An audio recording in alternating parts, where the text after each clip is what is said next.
him and Josh Allen just didn't always connect on those deep passes like they did last year.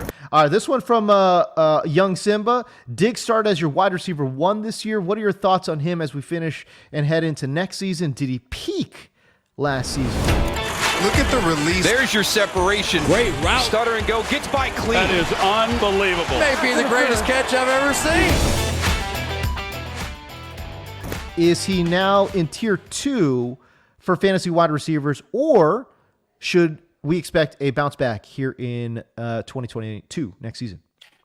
Yeah, I mean, Diggs is obviously still he was still really good this year for the most part from like a end of year basis, right? He's wide receiver 7.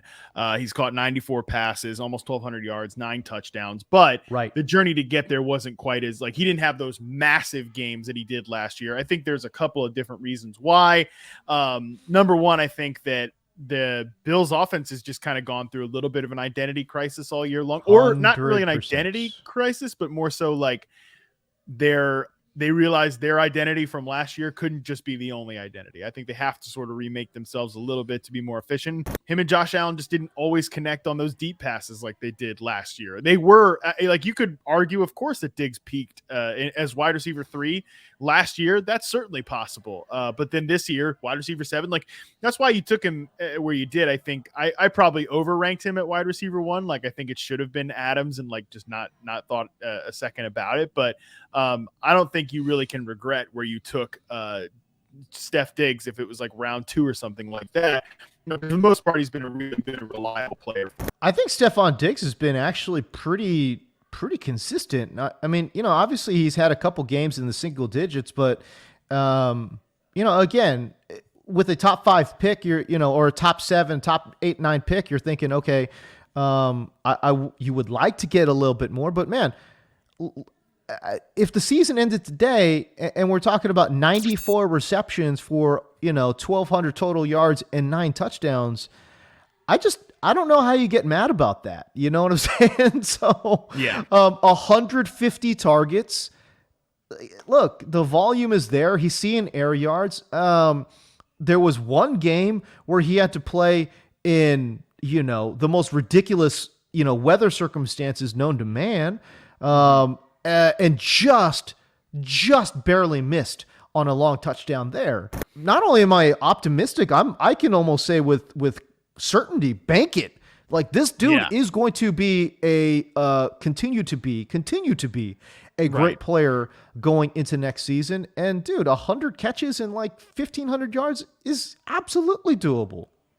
Again, I think the thing is he just didn't have those like massive ceiling games that he did last year, but that wasn't always like that. That's going to be tough to repeat. He has one game over 20 points in half PPR. He has 2 games over 90 yards all year long. Right. But Tyreek Hill only has 3 games over 90 yards all year long. Like I think some of these offenses like Buffalo and Kansas City, we saw what happened to this year as defenses adjusted. I think that Kansas City's done a good job trying to reinvigorate their identity. I think Buffalo is still in the process of that. But I'm in on Diggs 100% next year. I don't think he's like a tier 2, wide receiver. I just don't. I just think he's in the mix. Whatever you think about Devontae Adams, like Adams without Rodgers, man, like, I don't know. Like, I don't have him in my top 12 because I don't think, first of all, they're not going to let him walk out the door. They're going to franchise him. And Rodgers is right now, as we sit here today, most likely going to walk or go somewhere, right? So I don't know.